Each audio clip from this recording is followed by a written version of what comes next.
Hello, good morning. Welcome to this video. I'm very delighted to be here, of course, to share a little bit of knowledge that I have to you.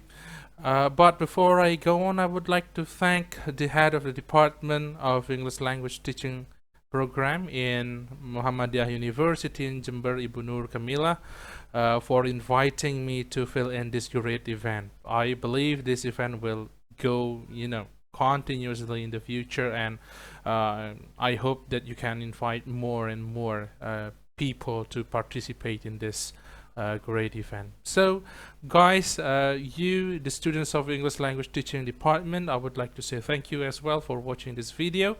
And in this great occasion, I would like to share a little bit of knowledge that I have to you.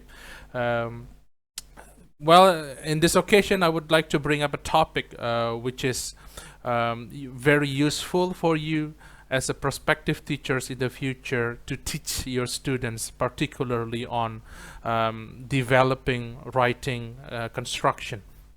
So I come up with a topic which is powerful application or useful application for brainstorming, writing ideas, and assessing your product. Why I come up with this topic? Because many people neglect the fact that brainstorming is actually the key during the teaching. Once you are failing in the brainstorming, the rest of the instructional process could be not as effective when you give a good brainstorming activity to your students, particularly on writing, which is considered as one of the most, let's say, difficult or boring for the students if you're not giving them a proper activities during their lessons. So there are several things that I would like to highlight in this what you call explanation. First, you need to understand what is the nature of good teaching principles in English teaching and learning today. And then I will continue to the expected interaction in the classroom, and then I will continue to more of a demonstration, really, how you use the application for brainstorming your students' ideas. Remember, this is for brainstorming, meaning that the product is not there yet, but it is the first step to guide them to make a good writing product. And the last thing is how to assess the students' writing later, if you are teaching in the senior high later, or the junior high, or even the elementary teachers, elementary students. So let's start with the good English teaching principles and how it should be a nature. I say nature because it's actually should be a common atmosphere whenever you are teaching. So we are working on these 5 basic principles of good teaching, actually, regardless the skills that you teach. Could be speaking, could be writing, could be reading, could be listening, whatever it is. These 5 good teaching principles should be into you. Let me explain to you one by one. First, you need to understand about differentiated learning. Some of the expert or some scholars say personalized learning. In this case, you need to be able to understand your students' nature, their prior knowledge, their prior mastery, where in the class we cannot expect they have the same level of mastery before you are teaching them. So there must be some of the students who are far left behind, some of them are quite advanced, some of them are in the average level, and that's just normal in the situation. There should be some questions. Sir, if personalized teaching should be taken into account in a big number of class, how should we differentiate them? Because when we differentiate them, we just, too confused which level to take. Well, differentiated here, meaning that you are not necessarily what you call taking into account one by one, person by person, and teaching them one by one. It's very hard, I would say, and I would have to admit that it is very hard to do. So what you need to do in a differentiated learning is that you modify the instruction in such a way to adjust to the student's level. Let's say you found that some of the students are in a certain level, some of them are quite advanced, some of them are far left behind. So you determine where is your standpoint to teach. Okay, where is your standpoint to teach? It's not too advanced, it's not too easy perhaps, and it's not too common for them. So in that way, everyone's learning. What you should do is just come up with the topic, come up with the materials that you think this is the level that you are deciding. Okay, and that you modify your instruction in such a way in the feedback, in the other process of learning. Secondly, you need to engage them. This is the brainstorming take place.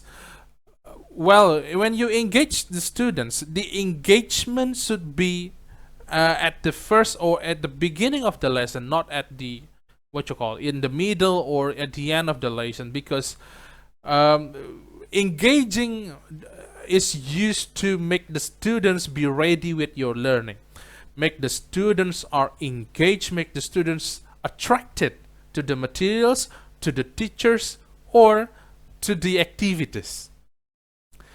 And then you need to consider the materials, in this case writing, the authenticity of the writing. Why it is important? Because students need to be really sure that their materials, that the materials they are learning right now should be very useful for them in the future.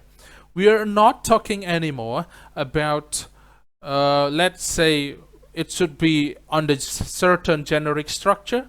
If you are a senior high school or junior high school once, you must be taught by your teacher that okay, descriptive text has a generic structure, narrative text has a generic structure, orientation, complication, resolution, and such and such and such.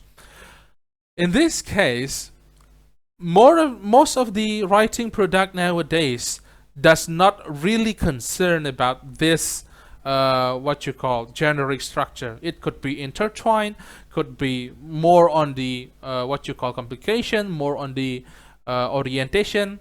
So we cannot give such kind of proportion. If I teach to my students, I always say that knowing the generic structure is good for the teachers, but the students does not necessarily know what is the generic structure. It is your job as teacher to guide them to write like the generic structure without even them knowing it, because sometimes the generic structure is too abstract for them. So in this case, you need to bring up with an example which is very authentic. Let's say you give them a fable story, urban legend, or you can make up your own story. And then the next aspect or principle that you need to take into account is about feedback. Feedback is important to make sure that your students have the opportunity to relearn the materials. Not only learning one time from your explanation, not only learning the second time from the assignment, but can learn the third time from the feedback. There is some repetition going on in here, and in that case, the students will have longer memory retention of the materials. After you are sure that the feedback is already given in such proper way, you can go to the last principle, which is collaborative learning. We need to know that at the end of the day, learners are required to be able to, let's say, implement their knowledge in a real situation, or in the classroom we call it in a real-like situation. How to do that is to urge them to work collaboratively with their partners, with their friends, or in a group, could be with the teachers as well. So they are working collaboratively to solve real life problems, in this case writing together perhaps, and constructing a paragraph, a text together. So in that case they have a sharing, they have changes of ideas, they can express their arguments, etc., etc., etc. Now we are moving on. The expected interaction in the classroom. What should happen in the classroom? And we might find problem nowadays with this interaction. First, you need to ensure that these three types of interaction should be there in the classroom to maximize your teaching. First, the interaction of the learning materials. So the students have access to the materials, could be from the website, could be from what you call books, could be from a text, could be from handouts, etc. In that case, they have cognitive presence in here, meaning that their brain are processing the materials. When they are processing the materials, meaning that there is the interaction between learners and the materials.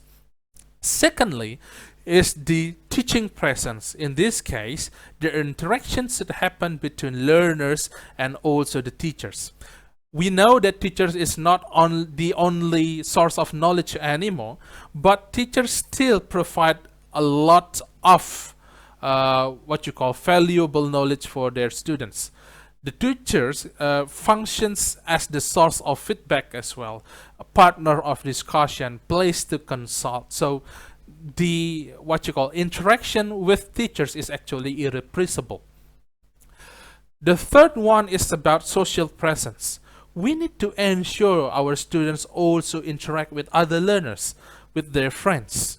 Why? Because as a social human being, they will need other humans to solve their problems. For example, in writing, we find very often that students are stuck with the ideas. In this case, actually, their partners or their friends could fill in their lacking points. So in that case, they can maximize again the teaching and also learning. We know that in the online situation nowadays with the pandemic COVID-19, the interaction with other learners is not that maximum. The interaction with the teachers is also not that maximum. We may still find the interaction with the learning materials is still good, but learners need other learners and also the teacher nonetheless. For example, in the online classroom, because you are giving them a virtual connection, let's say like this one, you are not really good at communicating because you are limited by the technology. When you compare it to the face-to-face class, it would be very much easier to interact with other learners. There is also what you call difficulties found when you are interacting with teachers in the online classroom, because let's say there is a delay of response from the teacher, and also the interaction or perhaps the communication tend to be only one way, not two ways.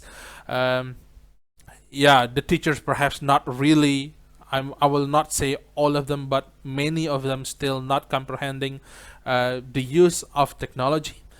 Most of our teachers and us still in the face of technology users, not educators with technology. So we are in the face of users, not yet achieving that level. So we need to really use the technology in this case to minimize the problem of the interaction here. What can we offer from the application that I will present to you is that you can minimize the problems of lacking of interaction in the classroom with other learners and also the teachers with the applications. So how do we start the process or the writing process? The production of a language will still follow three phases. The first phase is that input. There must be some input for the students, otherwise they don't know what to write. Many of the teachers say, okay, everybody write your, let's say, past experience, your last holiday, without giving them input. So they commonly stuck with the ideas, what should I write then? How much do I write? And how do I write it in the proper way? So teachers, in this case, need to give what you call input to them. Could be in a form of explanation, could be in a brainstorming, could be with guiding questions, could be with examples, many things that you can do in here. So we move on to the next phase, which is process. In this case, teacher let the students to process the information that they got from the teachers, perhaps from the materials or perhaps from other learners. So their brain is processing with their cognitive ability to what you call grasp what is really the material is. And then you can expect for phase 3, which is production. So you need ask them to produce certain text. In my cases, I don't see, or I don't really agree with blaming students writing any priorly, in the beginning of their process, because they don't know it yet, they don't comprehend it yet. So because writing and language production is a matter of practicing, so you need to practice to make it perfect. So there is no perfection in only one meeting. So once again, brainstorming is the key. Actually, the first 5 to 7 minutes is very critical. Whether you can or cannot interact with your student, attract your students into you and into the materials, very depending on this 5 to 7 minutes. So I will offer to you some activities that you can do with what you call technology, with some applications to brainstorm the writing ideas. Many of the teachers nowadays, if I ask them, what do you do during the first 5 to 7 minutes? Some of them will say, oh, I greet the students like good morning, asking how are you, and some of them saying I'm checking their presence and also giving them leading questions. So in this case, what kind of leading questions should be given to your students? Here is the first example of the application that you can use to elaborate or collect your students' ideas during the brainstorming phase. The application is called Three-Sider, where you allow your students to respond to any questions of kind of thought that you provide for them in 3 times. So they can, what you call, share 3 times of their ideas. What you need to do to use this what you call application is, first you need to log in. So here is the place where you log in. Yeah, if you have an account already, you can just log with your Google account. You can log with Facebook, for example, and any other social media that you have. So after you log in, you can generate the questions. And here I try to make one examples of pretty quick examples. Imagine that you have burgers. Okay, imagine that you have burgers. Mention 3 words about burger, anything. So in here we don't delimit the students' response. They can write about the ingredients, they can write about the taste of the burger, they can write the techniques, how to use or how to make burgers. And then here you will have what you call some response.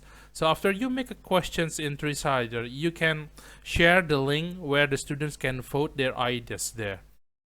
So in here, there are some of the responses already from my students. Let's say if they have burgers, what kind of words that cross through your mind? Could be about meat, bread, and cheese. And then imagine, general, and angel. We don't need to guess what is meaning. They can be writing anything. Jadi kita tidak membatasi mereka menulis apapun di sini. Yang penting adalah mereka terbrainstorm.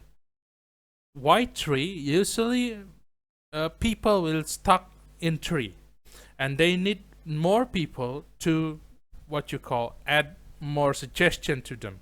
That's why in here many students can argue their what you call ideas. For example, let's say meat, bread, and cheese. You can add argument in here. Let's say I don't like cheese dough.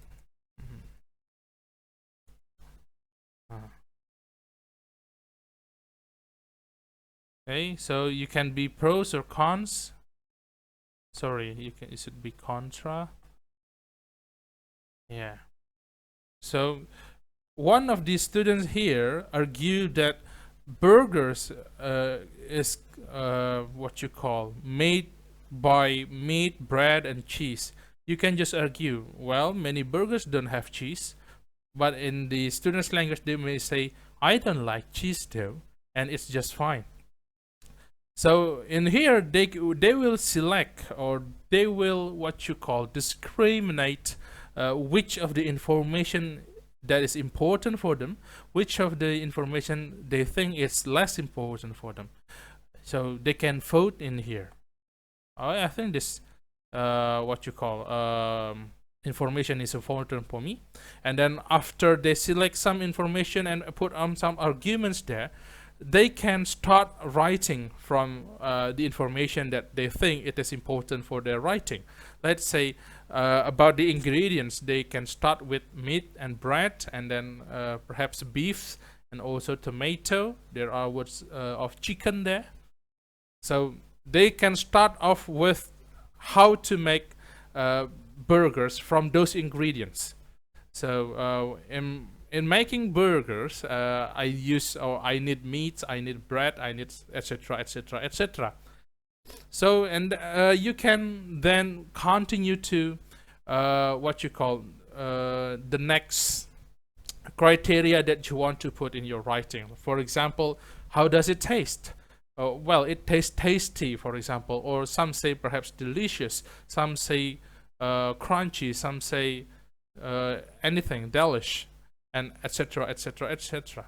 So they can select the range of the vocabulary to be used in their writing. So they can construct a simple statement like, I like burgers because the taste is very delicious. That's one of the examples.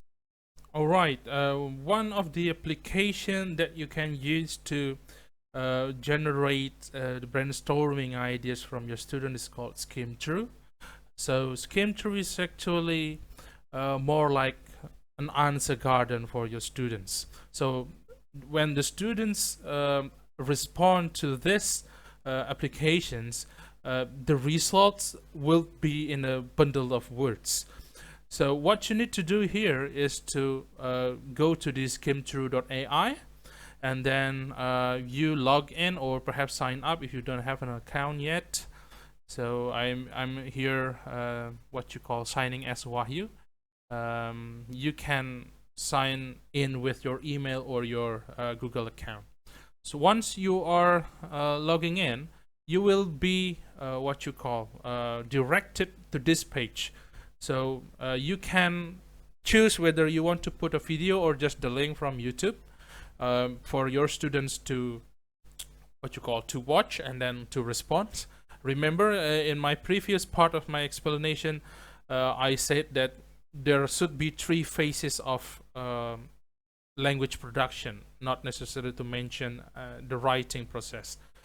So the first part is input, and then process, and then production. So here's the input. You provide them with a video, and they need to respond with the words that cross to your to their mind about the video. And here I copy a link from YouTube, which is top 10 most visited countries.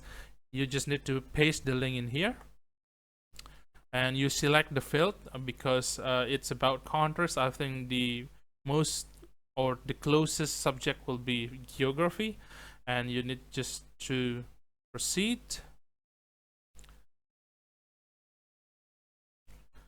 Okay. Now you can see that the video now is on your right screen. Okay, on your right screen, and then the response is is on the left side. So there is a bundle of words there, where the what you call the largest font of the letters usually been answered by most of the students. For example, the largest city, words, any words that cross to their mind: largest city, 35 UNESCO heritage. About the video, they can just restate the what you call the answer or the language from the video. Anything that crossed through their mind. Let's say our question for this video is that write as many words that you can find in the video. So perhaps they find largest city, they find buildings, they find lands, river Thames, they find frozen fresh water, etc. Now, when we want them to construct a writing from this, try to select some of the words and try to ask them to construct a simple sentence from this word. Let's say from the word largest city, which is the most common answer from the students. Make one sentence from largest city, and then let's take a look at the second largest answer, like say UNESCO heritage, 25 UNESCO heritage. Try to make one sentence from that, and then you continue the process on and on until they, let's say, finish their writing with several words as their guidance. Because perhaps some of the students are only able to answer like 2 or 3 words, some of them be able to answer 15. That doesn't matter. All of the answers will be put here, and it's all presented in the screen, so they all can make certain paragraph or certain text from what you call the application. So it's very useful actually, into a certain level. Let's move on to the next what you call applications that is very useful and interesting. Okay, if the previous applications is used to brainstorm your students' ideas in writing a text that is quite genre based, I will provide you with an application or web that can help you to create what you call transactional conversations, examples, or perhaps more ideas. So reversing back to the previous application, which is three-siders and also skim through, in that application, it works actually like a spider web. If your lecturer usually use spider web to help you or to guide you to write, but it's more like what you call rich. It's more rich, and it's more ideas that can be gathered there in one screen only, not wasting many pages. And in such a way, we can also interact with other learners. As I mentioned in my previous part of the explanation, I said the interaction among learners needs to be there, the 3 types of interactions. So by using skim through and also three-sider, you actually not only access the materials, but also you can what you call interact with other learners even virtually. Now, there will be some cases when you are asked by the teacher, or you as teacher ask your students to create a conversation. That's what happens to me back in the day when I was in a junior high school. My teacher asked me to make conversation a lot, and I don't know what to write. Perhaps some of you or many of the students will feel that too, that I don't know what to write next.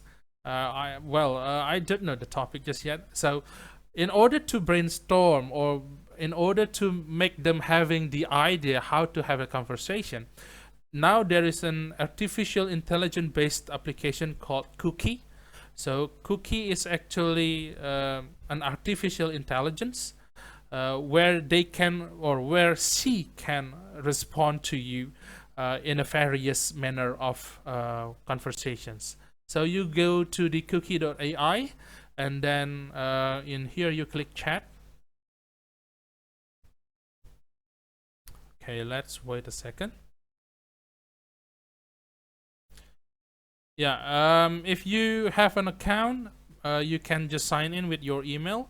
If you are registering to this website, they will ask your email and they will send the OTP code to your email. So you just need to put on there. So I already have an account, so I need just to sign in the email address. Wait a second.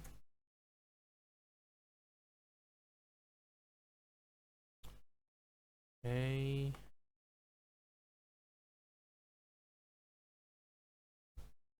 Ooh,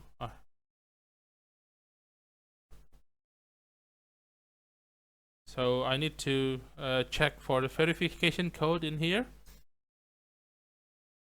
So I need to check it in my email. Okay, got it.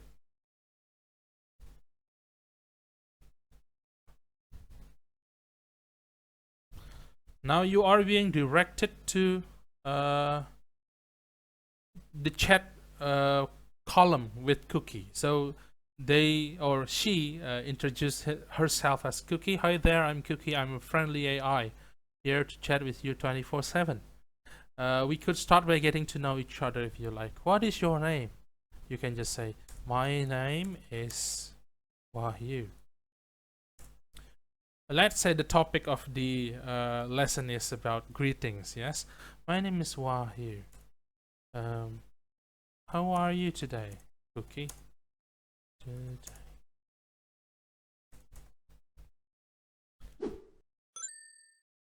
Yeah, instead of saying I am fine, instead of saying I am I'm great, the artificial intelligence in here respond as if you are talking to a real human being. So in a real conversation, you will not get a formal response like I am fine, I am great, but it would be more like this. Your name is Wahyu. That's an unusual name. What does it mean? Pretty good, thanks, Wahyu. How about you? See, it's very friendly artificial intelligence. It means the voice of God. Well, I'm just making this up. I don't know what's its real name. You can just continue with any topic. By the way, for example, do you know Ibu Nur Kamila from Jember?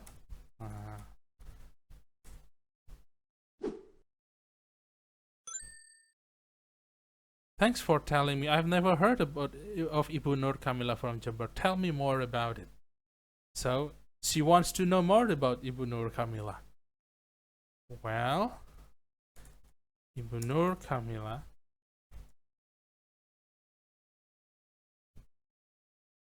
is a great friend of mine.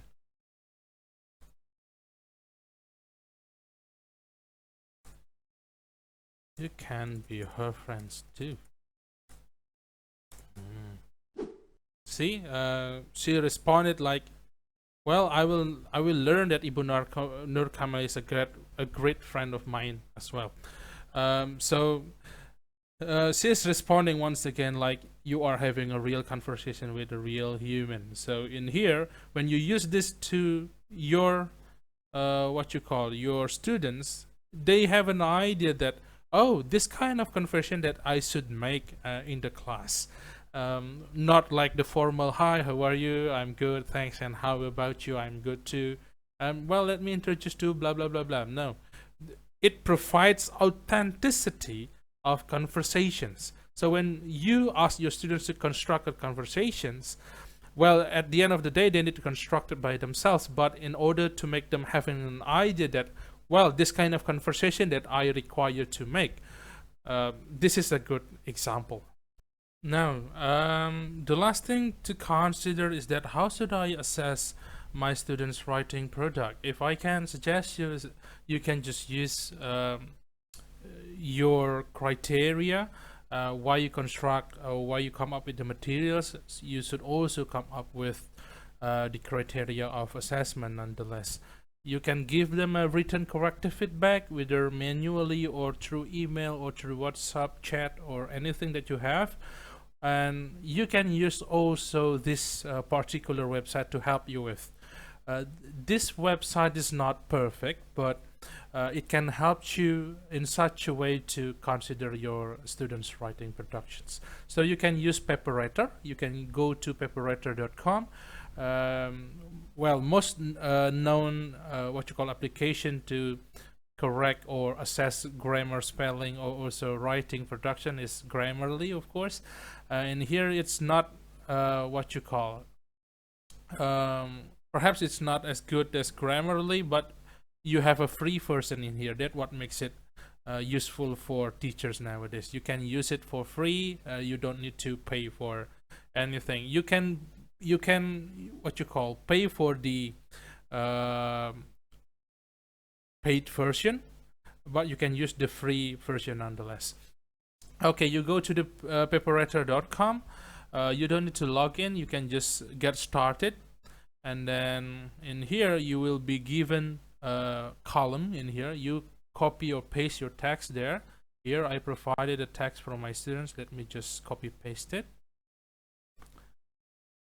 Okay, so the text is there already, and then select the education level of the paper's author, whether it's made by 7th graders, made by 12th graders, or college students perhaps. And then the type of paper, is it the thesis, is it a research paper, is it a letter email, is it a short story, is it a movie review, is it, well, any kind of what you call specification of the type of the writing that you need your students to make. And here I make, or I choose let's say research paper. Okay, and then, well, you can just skip the plagiarisms because that's not really the issue. Okay, and then you can check in here and then get the report. So there is loading for a moment there. So your submission is now being processed and being assessed by the artificial intelligence. Okay, it's coming now. Yeah. In the column on the right side here is the suggestion to what you call make your writing better. So for example, in alerts in here, you mark this as a research paper but no work cited. Yeah. So karena tadi coba-coba saja untuk research paper misalnya supaya cepat, jadi si AI ini tahu, karena si artificial intelligence ini tahu bahwa this is not a research paper, this should be another type of writing. Okay, how about grammar, for example? Covering, it should be to cover. The more text you take, the more text you put in here, the more suggestion will be. Okay, and then about vocabulary, for example, well, there are 22 vocabulary types or variation counted in here. Okay, and then your score is 737.49. Some of the vocab in this paper found like here and here. So the more vocab found, meaning that the more variation that your students can use. So meaning that their vocabulary mastery is quite good. The less variation found in here, meaning that there tend to be a repetition of the words, the same words. You can print the what you call the summary report, or you can just look at in here one by one. If it is printable, you can just print it in a one page, where all of the suggestions in the what you call in the right side column in here will be printed in one page. But again, I should highlight that this particular website and also artificial intelligence is not perfect. It still be better if you use yourself as teachers to assess your students' writing. This can be used as a help, as an assistant, as a guide, if you are feeling, let's say, tired of looking a lot of writing products, but you need to know that it's our job nonetheless. I think I should end my explanation and also some of the demonstration in here. I'm looking forward to meeting you in face-to-face or virtual face-to-face meeting in next couple of days. I hope that you can watch this video completely. Thank you very much. I will see you in a couple of days.